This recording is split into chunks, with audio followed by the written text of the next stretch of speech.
আসসালামু আলাইকুম এভরিওয়ান, কেমন আছেন সবাই? আশা করি আল্লাহর রহমতে ভালো আছেন। আমি আলহামদুলিল্লাহ অনেক ভালো আছি। তো আজকে আপনাদের জন্য নিয়ে হাজির হয়ে গেছি বেকড চিকেন উইংস। তো এটা স্পেশালি আমি উইংস দিয়ে সবসময় করে থাকি, তো সেটাই আপনাদের সাথে আজকে শেয়ার করব। তো তার জন্য আমি এখানে প্রথমে একটা মিক্সিং বোল নিয়ে নিয়েছি বড় দেখে। তো তার মধ্যে এই যে দেখতে পাচ্ছেন আমি উইংসগুলোকে ধুয়ে পরিষ্কার করে পানি ঝরিয়ে রেখেছি। এখন আমি মশলাটা তৈরি করে নেব। তবে হ্যাঁ, আপনারা চাইলে এই উইংসের জায়গায় হোল চিকেনটাকেও ছোট ছোট পিস করে নিতে পারেন, কোনো সমস্যা নেই। তো এখন আমি এখানে 2 টেবিল চামচ সয়া সস নিয়ে নিলাম। তারপরে দিয়ে দিব 1 টেবিল চামচ ফিশ সস। ফিশ সসটা আপনারা অপশনাল, আপনারা থাকলে দিবেন, নয়তো না দিলেও চলবে।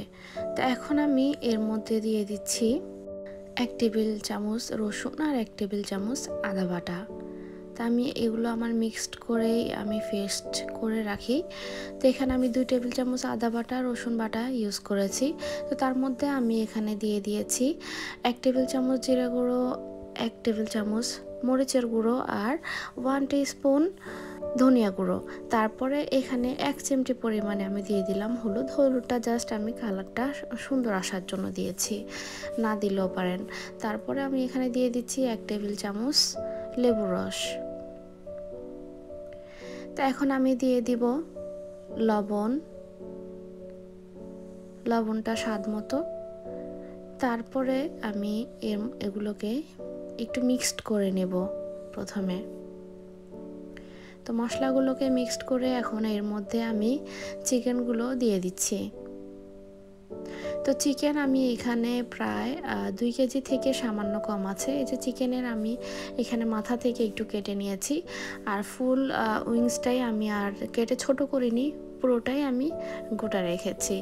তো এখানে আমার প্রায় 2 কেজির থেকে সামান্য কম হবে। তো এগুলো আমি দিয়ে এখন মশলার সাথে ভালো করে মিক্সড করে নিতে হবে, যাতে করে মশলাটা ভিতরে ঢুকতে পারে। তো এখন আমি দিয়ে দিচ্ছি 1 টেবিল চামচ গোলমরিচের গুঁড়ো দিয়ে আমি আবারও একটু মিক্সড করে নিচ্ছি। তো গোলমরিচের গুঁড়ো এটা আপনারা চাইলে প্রথমেও দিতে পারেন, তা আমি শেষের দিকে দিলাম। তো এখন এগুলো আমি মিক্সড করে এখন আমি সারা রাতের জন্য এটা রেস্টে রেখে দিব। আমি সারা রাতের জন্য রেখে দিয়েছি, আপনারা চাইলে 2-3 ঘন্টার জন্য রেখে দিতে পারেন। হাতে যদি কম সময় থাকে তবে মিনিমাম আধা ঘন্টা এটা রেস্টে রাখার চেষ্টা করবেন। তারপর দেখতে পাচ্ছেন আমি এখানে চিকেনগুলো পরের দিন ফ্রিজ থেকে নামিয়ে নিলাম। তো এখন আমি দেখতে পাচ্ছেন আমি এখানে কিছু সবজি ইউজ করব। তো তার জন্য এখানে আমি ছোট সাইজের যে আলু এগুলো নিয়ে নিলাম। তারপর আমি দিব এখানে 2টো পেঁয়াজ। তো এগুলোকে আমি চাকা চাকা করে ডুমো ডুমো করে কেটে নিব। তারপর এখানে আমি ক্যাপসিকাম নিয়েছি। ক্যাপসিকামগুলো আমি শুধু গ্রিন কালার একটা দিব, আর রেড কালার আমি পুরোটা দিব, গ্রিন কালার আমি 2টা দিব না। তো এখন এগুলো সবগুলো আমি একটু বড় সাইজ করে কেটে নিচ্ছি। আপনারা চাইলে এখানে সবজি আরও যেমন ব্রোকলি, ক্যারট এগুলো ইউজ করতে পারেন।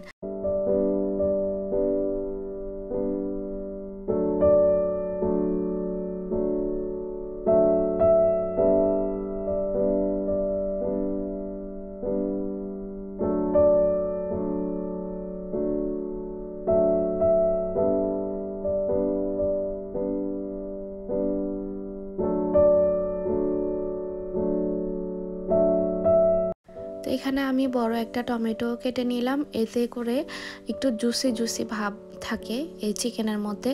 আমি কিন্তু এই চিকেনটা একদম তান্দুরির মতো ওইরকম শুকনো করে ফেলবো না, এটা আমি একটু জুসি রাখবো, যাতে করে এটার টেস্টটাই কিন্তু আলাদা।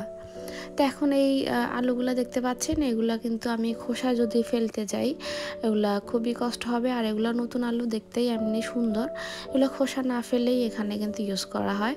তো আমি তারপরেও ছুরি দিয়ে দেখতে পাচ্ছেন একটু ছেঁচে নিলাম উপর থেকে খোসাটা। এখন আমি বাকি ক্যাপসিকাম রেড কালার যে অর্ধেক রেখেছিলাম ওইটাও কেটে নিলাম। তারপরে এখানে আমি গোটা কাঁচামরিচ 4টা ফ্লেভারের জন্য জাস্ট গোটা এভাবে দিয়ে দিব, এতে করে ফ্লেভারটা ভালো আসবে। তারপরে এখানে দেখতে পাচ্ছেন আমি একটা ট্রে নিয়েছি বেক করার জন্য। তো আমি এটা একটা ছোট সাইজের ট্রে নিয়েছি।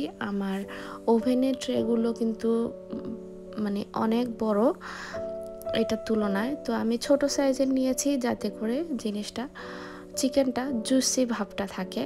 আর যদি আপনি জুসি ভাব না রেখে রাখতে চান তাহলে বড় ট্রেতে দিলে হয়, এটা খোলামেলা হয়, এটাতে কিন্তু ভালো করে পোড়া পোড়া হয়। আর আপনি যদি জুসি ভাব রাখতে চান তাহলে অবশ্যই একটা ছোট ট্রেতে দিবেন। তো এখন দেখতে পাচ্ছেন আমি পরের দিন যখন আমি বেকটা করব এর কিছুক্ষণ আগে আমি চিকেনটা নামিয়ে রেখেছি। তো এখানে আমি এখন তেল দিয়ে দিলাম প্রায় 4 টেবিল চামচের মতো। তো আমি তেলটা আসলে কখনোই মশলার সাথে মাখানোর সময় দেই না, এতে করে আমার মনে হয় মশলাটা ভালো করে ঢুকতে পারবে না। এটা আমার অপিনিয়ন, আপনারা চাইলে একসাথেই দিতে পারেন। তো আমি তেলটা ভালো করে মেখে নিলাম। এখন আমি ট্রেতে আবার 3-4 টেবিল চামচের মতো তেল দিয়ে দিব। তেলটা অবশ্যই দিতে হবে কারণ আমি এটা জুসি রাখবো, তো এটা কিন্তু এটার ক্ষেত্রে একটু তেলটা দিতে হবে। তো তেলটা দিয়ে এর মধ্যে আমি উইংস সবগুলো দিয়ে দিব।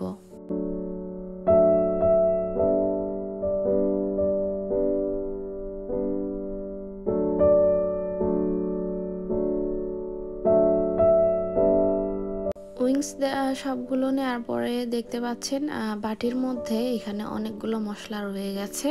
তো আমি সেই মশলার মধ্যে কেটে রাখা সবজিগুলো ঢেলে দিব। ঢেলে দিয়ে এই মশলার মধ্যে আমি এগুলোকে মিক্সড করে নেব। তো আমি এর মধ্যে আর কোনো মশলা দিচ্ছি না, জাস্ট আমি সামান্য লবণ দিচ্ছি। তারপরে আর একটু গোলমরিচের গুঁড়ো দিয়েছি, এটা আপনার অপশনাল, দিলেও দিতে পারেন, না দিলেও নাই। তো আমি এগুলোকে ভালো করে মিক্সড করে নিচ্ছি।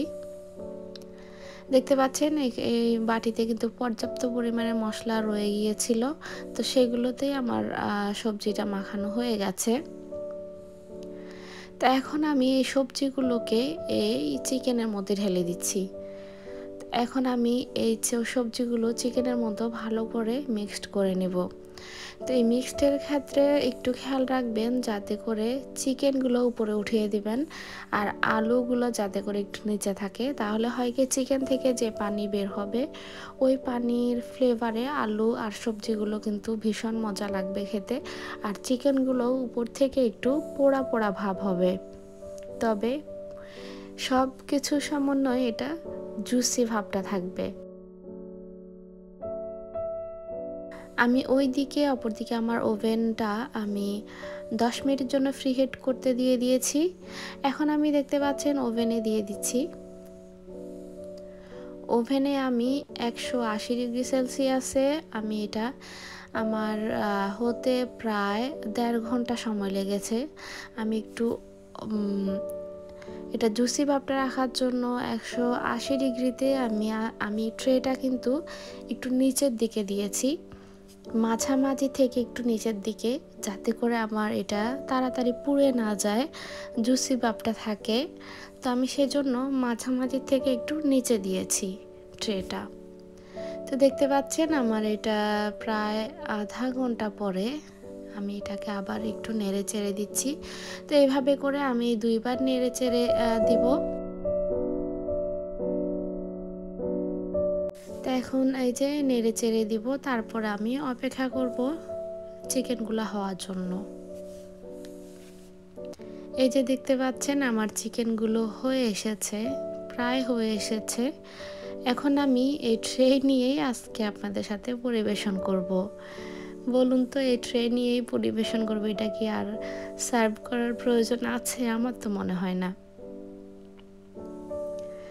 তা আমি ওভেন থেকে বের করে নিয়েছি চিকেনগুলো, দেখতে পাচ্ছেন, দেখেই বোঝা যাচ্ছে কেমন জুসি ভাবটা হয়েছে আর উপর থেকে একটু পোড়া পোড়া ভাব হয়েছে। এই যে আমি আপনাদেরকে একটু সরিয়ে দেখাচ্ছি, আমি কিন্তু এরকম বেশি টানতে দিইনি। আপনারা যদি এই নিচের যে পানিটা আরও শুকিয়ে ফেলতে চান তাহলে আরেকটু শুকিয়ে নেবেন। আমি আসলে শুকাতে চাইনি, কারণ আমি এই চিকেনটা আজকে নান রুটির সাথে সার্ভ করেছি। তো একটু জুসি ভাব থাকলে নান রুটি দিয়ে খেতে ভীষণ মজার লাগে এইটা। আর আপনারা চাইলে পোলাওর সাথেও খেতে পারেন, তবে এই ডিশটা বেশিরভাগই রুটি টাইপের জিনিস দিয়ে, রুটি পরোটা দিয়েই বেশি মজা লাগে। তো দেখতে পাচ্ছেন আলুটা কেমন সফট হয়ে গেছে, ভীষণ গরম, আমি হাত দিয়ে ধরতে পারছিলাম না, কারণ আমি সরাসরি ওভেন থেকে বের করে দেখাচ্ছি আপনাদেরকে। তো আশা করি আমার আজকের এই ভিডিওটি আপনাদের ভালো লেগেছে। ভালো লেগে থাকলে অবশ্যই লাইক, কমেন্ট, শেয়ার আর পাশে থাকার বেল আইকনটা অবশ্যই অল করে দিবেন, যাতে করে আমার সকল ভিডিওর নোটিফিকেশন সাথে সাথে আপনার কাছে পৌঁছে যায়। তো আমি আজকের এই চিকেনটি আমি নান রুটির সাথে পরিবেশন করেছি, তো সেটারও একটু ক্লিপ, ছোট একটা ক্লিপ দেখাচ্ছি আপনাদেরকে। আমি নান রুটি বাসায় তৈরি করেছি ইস্ট ছাড়া। তো আমি এটা ইনস্ট্যান্ট তৈরি করেছি, আমি আগের থেকে ইয়াটা করে রাখিনি, বাচ্চারা বলছিল খাবে সেজন্য। তো এই ভিডিওটাও যদি ইস্ট ছাড়া যদি নান রুটির ভিডিও পেতে চান আমাকে কমেন্ট বক্সে অবশ্যই জানাবেন। নেক্সটে আমি আপনাদের জন্য ইস্ট ছাড়া নান রুটি কীভাবে, পারফেক্ট নান রুটি কীভাবে তৈরি করতে হয় সেটার রেসিপি নিয়ে হাজির হয়ে যাব। তো আজকের মতো এই পর্যন্ত, সবাই ভালো থাকবেন, সুস্থ থাকবেন, আল্লাহ হাফেজ।